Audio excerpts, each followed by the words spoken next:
நான் நல்லா இருக்கேனே. நான் நல்லா இருக்கிறது மட்டும் போதாது, நீங்களும் நல்லா இருக்கணும். நம்ம 2 பேரும் நல்லா இருந்தா போதாது, நம்ம நாடு நல்லா இருக்கணும் அப்படின்றதுக்காக தான் இப்படி ஓடி ஓடி நம்ம பிரச்சாரம் பண்ணிட்டு இருக்கோம். அண்ணாச்சியை டிவியில தான் பார்த்துருக்கோம், இப்ப நேர்ல பார்க்குமே.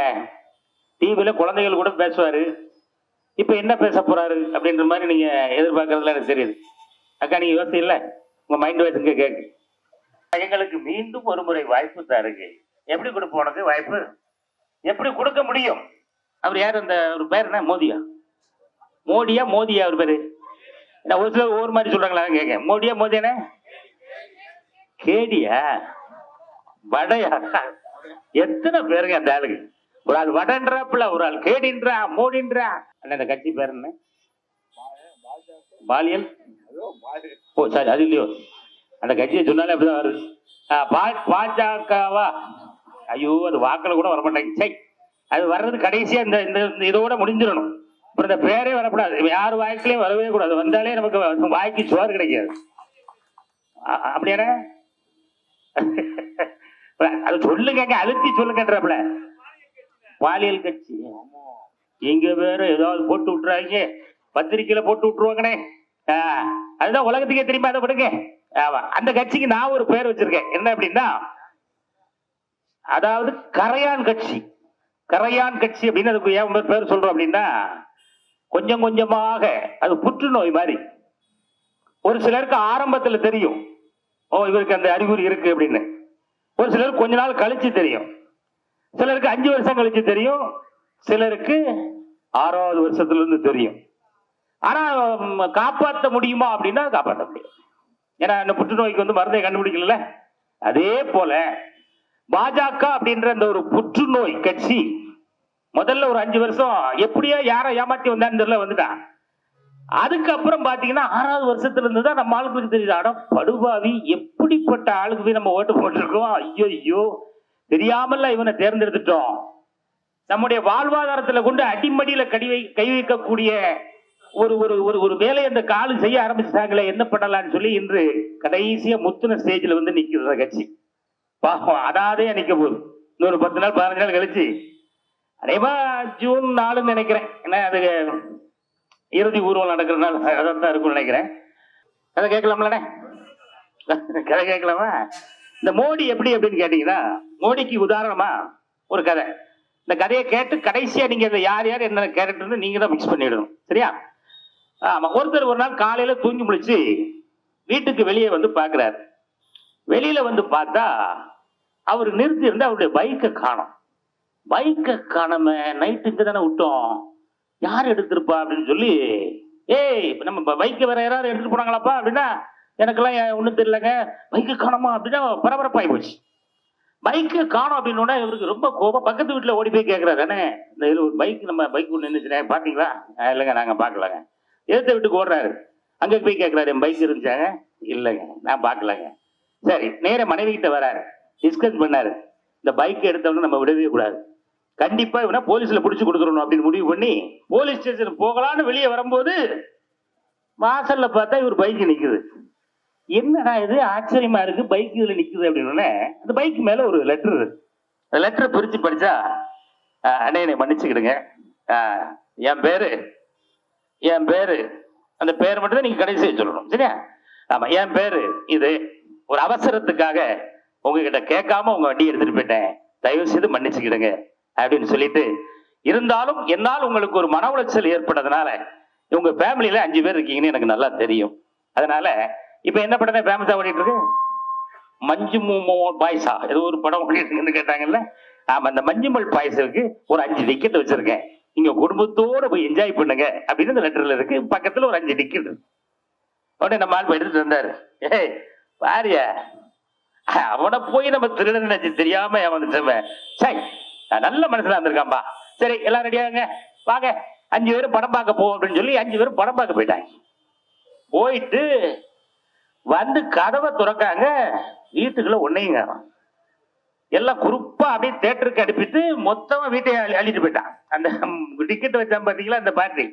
இப்ப இது தெரியுது, அந்த அந்த கடிதத்துல இருந்த என் பேரு கேடி, ஆமா நான் தாங்க கேடி அப்படின்னு சொல்லி இந்த மாதிரியான விஷயங்கள் தான் இன்னைக்கு இந்தியாவில் அந்த மோடியினுடைய ஆட்சியில நடைபெற்றுக் கொண்டிருக்கிற அப்படின்றதுக்காக தான் அந்த கதை சொன்னேன். கதை நல்லா இருந்துச்சா? நல்லா இருந்துச்சா? மைக்கே சொல்லுது. ஆமா, இதனால இவர்களை எல்லாம் அடித்து ஓட விடக்கூடிய அந்த அற்புதமான நாள் தான் வருகின்ற 19ஆம் தேதி. மறந்துடாதீங்க, காலையில எந்திங்க, நல்லா ஃப்ரெஷ்ஷா குளிங்க, அற்புதமா ஒரு வேஷ்டி, நம்ம பார்டர் கட்டின வேஷ்டி எடுத்து அப்படி கட்டிக்கிங்க, அப்படி வெள்ளச்சட்டை, அக்கா மாதிரிலாம் நல்லா பட்டு புடவை அழகா எடுத்து ஜாம்புன்னு அப்படி குளிச்சுட்டு ஃபேமிலியோட அப்படி போய் ஒட்டுமொத்த உங்கள் வாக்குகளை நீங்க மட்டும் போக கூடாது, பக்கத்து வீட்டுல இருப்பாங்கல்ல, இந்த ரப்பர் பேடு கட்சிகளுக்கு எல்லாம் போடுறதுக்காக வந்திருப்பாங்கல்ல, அந்த குரூப் எல்லாம் கூப்பிடுங்க, வா, இன்னைக்கு விட்டா இந்தியாவை யாராலும் காப்பாற்ற முடியாது அப்படின்ற உண்மையை அவங்களுக்கு எடுத்துரைத்து, அவர் நம்ம சொந்தக்காரர் இருப்பார், பக்கத்து வீட்டுக்காரரு, அவரையும் அப்படியே அழைச்சிட்டு போய் மொத்தமாக சிந்தாமல் சிதறாமல் உங்கள் ஒட்டுமொத்த வாக்குகளை நம்முடைய கலாநிதி வீராசாமி அவர்களுக்கு உதயசூரியன் உதயசூரியன் உதயசூரியன் சின்னத்தை முத்திரையிட்டு பல லட்சம் வாக்கு வித்தியாசத்தில் நாம எங்க அனுப்புறோம், பாராளுமன்றத்துக்கு இன்னொரு வாட்டி அனுப்புறோம். அனுப்பும் போது அங்க என்ன ஆகுது அப்படின்னா, ராகு காலம் முடிஞ்சு ராகுல் காலம் அங்க உருவாயிரு. இப்ப அங்கேயும் நம்ம ஆளு, இங்கேயும் நம்ம ஆளு, நம்மால அழகா போய் அவர் ராகுல் பக்கத்துல உட்காந்து, ஐயா நான் இப்படி வட சொன்ன எம்பி, அவன் எங்களுக்கு இதெல்லாம் தேவைப்படுது, ஒரு 10 வருஷமா நான் என்ன கேட்டாலும் இந்த புயல் உண்மை செய்ய மாட்டேங்கானுங்க, என்னால் முடிந்த வரைக்கும் நான் போராடி தான் வாங்கினேன், இனிமே எனக்கு அந்த போராட்டம் வேண்டாம், அழகாக எங்களுக்கு செய்து தாருங்கள் அப்படின்னு சொல்லி உரிமையோடு பெற்றுத்தரக்கூடிய அற்புதமான வேட்பாளர் நம்முடைய கலாநிதி வீராசாமி அவர்களை கிட்டத்தட்ட நீங்க 10 ஆண்டுகள் ஆண்ட அந்த கூத்தை தான் இன்னைக்கு உலகமே பார்த்துக்கிட்டு இருக்க. ஆனா அவங்களெல்லாம் பார்த்து நம்ம மக்கள் சிரிக்கிறாங்க, ஏய் என்ன நம்பிக்கைடா ஓட்டு கேட்டு உள்ள வரீங்க நீங்க அப்படின்னு. கிட்டத்தட்ட இன்னைக்கு நாங்கள் அதை செய்து விட்டோம் இதை செய்து விட்டோம் அப்படின்னாங்க. அந்த வரிசையில ஒன்னே ஒண்ணுதான். இப்ப இந்த 10 ஆண்டுகள்ல அவங்க என்ன செஞ்சாங்க அப்படின்னா செஞ்ச மாதிரியே சொல்லுவாங்க, ஆனா எதையுமே செஞ்சிருக்க மாட்டான். அது ஒரு பெரிய ஹைலைட். அதுக்கு உதாரணமா ஒரு சின்ன குட்டி கதை ஒண்ணு சொல்றேன், கேக்குறீங்களா? கதை கேப்பா, டீ குடிச்சிட்டு ஒரு கதையை கேட்டா ஒரு ரிலாக்ஸா இருக்கும்ல. ஆமா, இப்போ ஒரு ஆள் ஒரு 2 அடிக்கு ஒரு குழி தோண்டிக்கிட்டே முன்னாடி போயிட்டு இருக்காப்ல, பின்னாடி ஒருத்தர் வர்றாரு, அந்த குழியை மூடிக்கிட்டே போறாப்ல. இது ஒரு பெரியவர் அங்க இருந்து பார்த்துக்கிட்டே இருந்தார். சரி நீங்க வாங்க, எதுக்காக அந்த ஆளு குழியை தோண்டிக்கிட்டே போறான், நீங்க இந்த தோண்டின குழியை பூரா மூடிக்கிட்டே போறீங்களே, ஏன் என்ன காரணம் அப்படின்னு, ஐயா நாங்க மத்திய அரசு ஊழியர்கள், அதாவது விவசாயிகளுக்கும் சரி நாட்டுக்கும் சரி நாங்க செடி கொடுக்கிற டிபார்ட்மெண்ட்ல நாங்க இருக்கோம். ஆமா, இந்த குழி தோண்டிக்கிட்டே போறாருல, இவர் தோன்ற வேலை அவருக்கு. ஓ சரி, அவர் தோண்டிட்டாரா, எனக்கு மூடுற வேலை. சரியா, இப்ப நான் மூடிட்டேனா, அம்மா அப்பா எதுக்காக குழி தோண்டினீங்க, எதுக்காக மூடினீங்க அப்படின்னா, இந்த செடி வைக்கிறதுக்குன்னு ஒருத்தர் இருக்காரு, அவர் லீவ்ல போயிட்டாரு. யாரா அது, அந்த செடியை நட்டு லீவ்ல போட்டது யார் அப்படின்னா, அவர் தாங்க எங்க தலைவர் மோடி. ஆமா, தோண்டணும் அவர் வைக்கணும், நாங்க மூடணும்.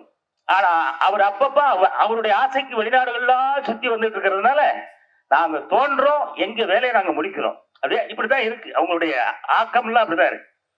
கிட்டத்தட்ட 15 லட்சம் ஏழை விவசாயிகளுக்கு ஏதேதோ திட்டாங்க. எத்தனை 10 வருஷத்துல வெறும் 15 லட்சம் ஏழைகளுக்கு தான் அவங்க உயர்த்தினாங்களாம். எவ்வளவு கோடிகள் இருக்கக்கூடிய இந்திய நாட்டுல இவன் பண்ண கூத்த பூரா நம்ம என்னத்தை சொல்ல போக. இப்ப நம்ம ஒரு 10 வருஷத்துக்கு முன்னாடி எடுத்து விடுமா, இதே பெரம்பூர் ஏரியா. இந்த பெரம்பூர் ஏரியாவில் நிறைய வியாபாரிகள் இருக்காங்க. இந்த வியாபாரிகளுடைய குமுறல்கள்லாம் அது அந்தந்த ஏரியாவில் வியாபாரம் பண்ணுறது அது தெரியும். இந்த ஜிஎஸ்டின்னு ஒண்ணு கொண்டு வந்தாங்க.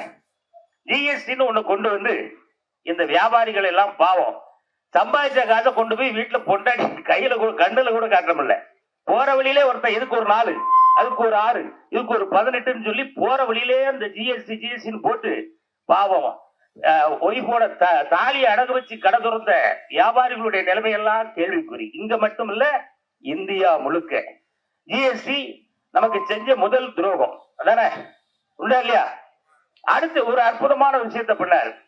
ஒரே நாள் நைட்ல எத்தனை ரூபா நோட்லாம் செல்லாருன்னு சொன்னாரு? 500, 1000. இப்ப அடுத்தாப்புல 2000 எப்ப செல்லாம போக கூட யாருக்குமே தெரியல. நல்ல வேலை அதுக்குள்ள நம்ம முண்டான எடுத்துக்கிட்டோம்.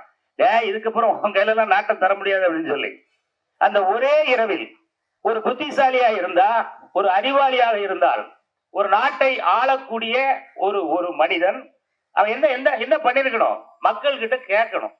இந்த மாதிரி இந்த 500 1000 ரூபாய் நோட்டால நாங்கள் இந்த கருப்பு பணத்தை பூரா தேடி கண்டுபிடிக்க போறோம். அதனால ஒண்ணு தரேன், ஒரு 2 மாசத்துக்கு டைம் எடுத்துக்கிடுங்க.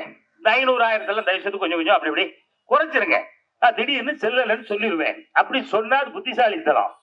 யாரிடமும் கேட்காமல் தான் தோண்டித்தனமாக முட்டாள்தனமான செய்த ஒரே காரியம் இல்ல, நிறைய காரியம் பண்ணிருக்காரு. அதுல ஒண்ணு இது. ஒரே நாள் லைட்ல 12 மணிக்கு என்னப்பா டிவில என்ன ஓடிட்டு இருக்கு? மாப்பிள்ள 500 ரூபாய் வச்சிருக்கியா? நிறைய இருக்குப்பா, நிறைய வச்சிருக்கேன். 1000 ரூபாய் வச்சிருக்கியா? நிறைய வச்சிருக்கேன். காலையில டீ கூட குடிக்க முடியாது. 2000 அது 2000 அதுக்கப்புறம் தானே வச்சு 500 1000 அண்ணன்கிட்ட 2000 இருந்தாலும் செல்லுன்னு சொல்லிட்டா முழுங்க. சரி விடுங்க, அது இடையில வந்துச்சு ஒரு பேச்சு. அதுக்கப்புறம் அது அப்பாட்ட பூசி மொழிக்கு இருந்தாலும் அனுப்பி விட்டான். இந்த 500 1000 இழந்து எத்தனை குடும்பங்கள் அன்னைக்கு நடு ரோட்ல நின்னுச்சு அப்படிங்கறது நம்ம எல்லாருமே கண்கூட பார்த்தோம் இல்லையா? இதெல்லாம் மன்னிக்க முடியுமா? மோடி செய்த இந்த வேலையெல்லாம் மன்னிக்க முடியுமா? எத்தனை பெற்றோர்கள் அவங்க பெண்களுக்கு நாளைக்கு அடுத்த நாள் காலையில திருமணம் வச்சிருப்பாங்க. திருமணத்திற்கு அந்த 500 செல்லாது 1000 செல்லாதுன்னா அது எத்தனை திருமணங்கள் தடைபட்டு இருக்கும், எத்தனை தொழில்கள் பாதிக்கப்பட்டிருக்கும், எத்தனை பேர் உயிரை விட்டார்கள். இந்த தப்பெல்லாம் மோடியை மன்னிக்கவே முடியாத ஒண்ணு. இப்போ அடுத்து ஒரு 5 வருஷம் நம்மளை ஏமாத்தி பழையபடி ஒரு 5 வருஷம் அந்த பாதிப்பை நம்பி தெரியாதனமா அந்த வழக்கு இருக்கிற மக்கள் எல்லாம் தேர்ந்தெடுத்து 2வது 5 வருஷத்தை அவன்கிட்ட கொடுத்து தொலைச்சி, இந்த 5 வருஷத்துல இவன் பண்ண கூத்தெல்லாம் உங்களுக்கு ஞாபகம் இருக்கா? இல்ல மணிப்பூர் ஞாபகம் இருக்கா? இப்ப இந்த ஒரே ஒரு விஷயத்தை மட்டும் சொல்லிடுறேன். ஏன்னா நிறைய பேருக்கு வேலைகளை கொடுத்தேன், நிறைய வாழ்வாதாரங்களை நாங்கள் உயர்த்தினோம் அப்படின்னு சொல்லக்கூடிய இந்த பிஜேபி ஒரு 5 வருஷத்துக்கு முன்னாடி வச்சுக்கலாமா இல்ல ஒரு 7 வருஷத்துக்கு முன்னாடி வச்சுக்கலாமான்னு தெரியல. மொத்தத்துல இவங்க ஆண்டா நாட்களுக்குள்ள சென்னைக்குள்ள ஏதாவது ஒரு ஹோட்டலுக்கு போனா டேபிள் துடைக்கிற இடத்துல ஒரே ஒரு இந்திக்கார் இருப்பாரு இல்லையா? அதே ஆரம்பிச்சு அப்படி சிக்கன் கணக்குல லேசா அப்படி கூட 2 பேருக்கு முகம் தெரிய ஆரம்பிச்சது. இன்னைக்கு நம்ம இங்க இருந்து நீங்க அந்த கார்டன் திரும்புறதுக்குள்ள அப்படி ஒரு 100 பேருக்கு கிட்டத்தட்ட ஒரு 60 பேர் இந்திக்காரு. ஹாய் ஹாய் பாவம், அவங்க ஏதோ பொழப்புக்கு வந்திருக்காங்க, அவங்க வேலை பார்த்துட்டு இருக்காங்க. நம்ம அவங்களுக்கு எல்லாம் எதிரி கிடையாது. இவர்கள் எல்லாம் ஏன் அந்த வடக்கிருந்து கிளம்பி இங்க வரணும்? என்ன காரணம்? நீங்க ஆளுகின்ற அந்த மாநிலங்கள் எல்லாம் வேலை வாய்ப்பு கிடையாது. பாவம் பசி பட்டியல கிடக்காம வந்தாரை வாழ வைக்கும் தமிழகம் சொல்லி இங்க தென்னிந்தியா நோக்கி கிளம்பி ஒரு நாளைக்கு சென்ட்ரல்ல எத்தனை ஆயிரக்கணக்கான இந்தி தெரிஞ்சவங்க இறங்குறாங்க. இவர்கள் எல்லாம் நம்ம தான் வாங்க வாங்க வாங்கன்னு சொல்லி அடைச்சு இந்த வரைக்கும் அன்போட நடத்திட்டு இருக்கிறது தமிழ்நாடு. இது எப்போன்னு கிடையாது, முதல்ல இருந்தே தமிழ்நாடு வந்தாரை வாழ வைக்கும் நாடு தான் நம்ம தமிழ்நாடு. ஆனா திரு மோடி அவர்கள்ட்ட நம்ம என்ன கேட்கணும் அப்படின்னா, எத்தனை பேர் குடும்பங்களை நீங்க வாழ வச்சீங்க? ஆமா, எங்க கொண்டு வாழ வச்சிருக்கீங்க அப்படின்னா 3000 ஓ 0 இப்படியா? 300 நினைச்சேன். ஆமா 3 பேர் போல் இருக்கு அப்படின்னு நினைச்சேன். ஏன்னா 3 பேர் தான். ஏன்னா மோடி, அமித்ஷா, அம்பானி, அதுல நிறைய போன் இருக்கு என்ன. ஆமா, இவர்களுக்கு மட்டும் வாழ்வளிப்பதற்காக ஒரு இந்தியாவை ஈடு வைத்த அந்த கும்பல் தான் பிஜேபி கும்பல்.